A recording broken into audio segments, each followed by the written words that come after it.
Welcome to part 2 of this 8 unedited minutes interview brought to you by Nimble.com, the #1 rated social sales and marketing CRM that's dedicated to helping people grow better, smarter, faster. My name is Mark Carter, and I created this interview format so you can get actionable advice from experienced experts in a short amount of time. During my discussion today with Neal Schaffer, international speaker, author, and consultant on social media, we're going to discuss the social media treasure hunt that you should be going on while you're prospecting, and 2 ways to quickly build rapport when you find relationship gold. Sit back, enjoy the conversation, and be sure to take notes and listen for ways that you can meet the right people at the right time to grow your business faster.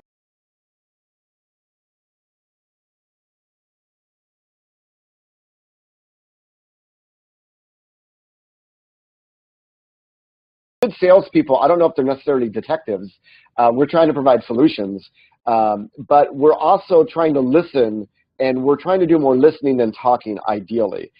We have client meetings, we're listening, we're looking for clues. Now there's just a ton of those clues online that you can get access to if you know how to look for them and then how to utilize them once you find them.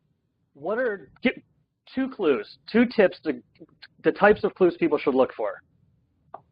Well, I guess the first is, when I used to have a slide when I presented on LinkedIn that when you look at someone's profile, it's almost like you're looking at their office, right? Their desk. Where did they go to school? What are they passionate about? What volunteer activities they do, what have you. So you're looking for, salespeople are always looking for touch points. And now you're doing it virtually online by looking at their profiles. And those touch points now become, for lack of a better word, 3D, because now if we are able to see who they're connected to, if we're connected, or we find them in an advanced people search, or we look at the mutual connections we have, we can now relate that person to other people and find other ways of other ways of building that relationship. So I think number 1 is just data points that's going to help you better connect and relate to that person. Okay. And number 2 is those data points that relate to who that person is related to. Who do you know in common? It might be a person, place, or thing, maybe a college they went to that you didn't know about, that you had a best friend who graduated the same year, whatever it is. You're looking for those data points that's going to help, that's going to increase the success that when you do reach out, they're actually going to take the time to respond. So that's the key. I love that. So what you're saying is know who you want to know who you need to find when you go online, and using everything you just said, the data points, it's all about building rapport. It's all about finding ways to reach out to them initially, get your foot in the door in the way they actually want to talk to you.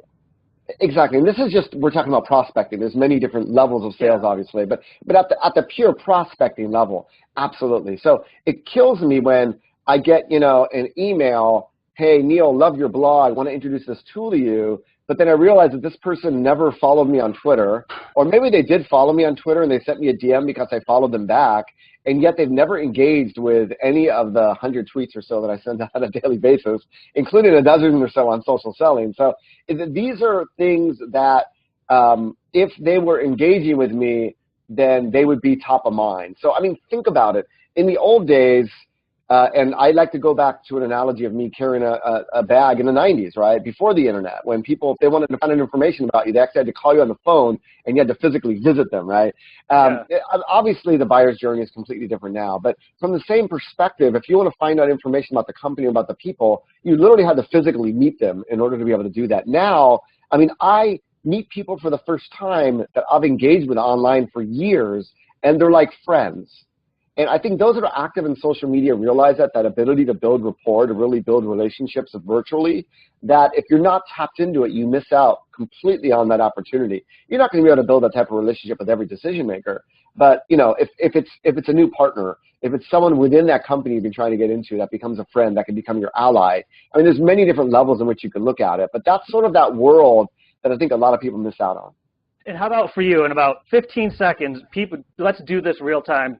If someone wants to reach out to you right now and help you the right way with rapport instantly, what can people reach out to help you with right now?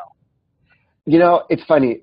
I go to a lot of networking meetings, as I'm sure a lot of salespeople do as well, and I always get asked that question. And I ask the same thing, how can I help you, right? And when people ask me that question, how they can help me, I always say, when I have a need, I'll reach out to you. But in order to be able to reach out to you, we need to be connected. So I would just say, connect with me on LinkedIn. Obviously I run a few different businesses. I run a social media conference. I'm an author.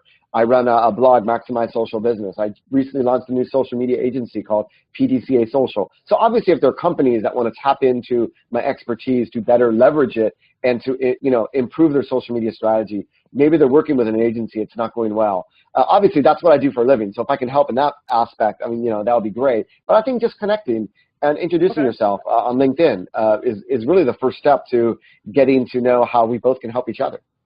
Excellent. And to close this out, because we did speak about it, if someone wants to reach out for interviews about social media, kind of like this one, are you open to that? Is that a good thing to reach out to you for? Okay. Oh, sure, absolutely. But before you do that, you may want to, engage with me a little bit so I get to know more about you. It's going to make me more receptive to, you've got to walk the walk and talk the talk, right? So, if you're like I don't know, if President Obama reached out to me, I already have rapport with him, I'm going to say yes, but I do tend to get a lot of requests. So knowing more about you and knowing more about you in advance is just going to help improve the chances that we'll be able to work together.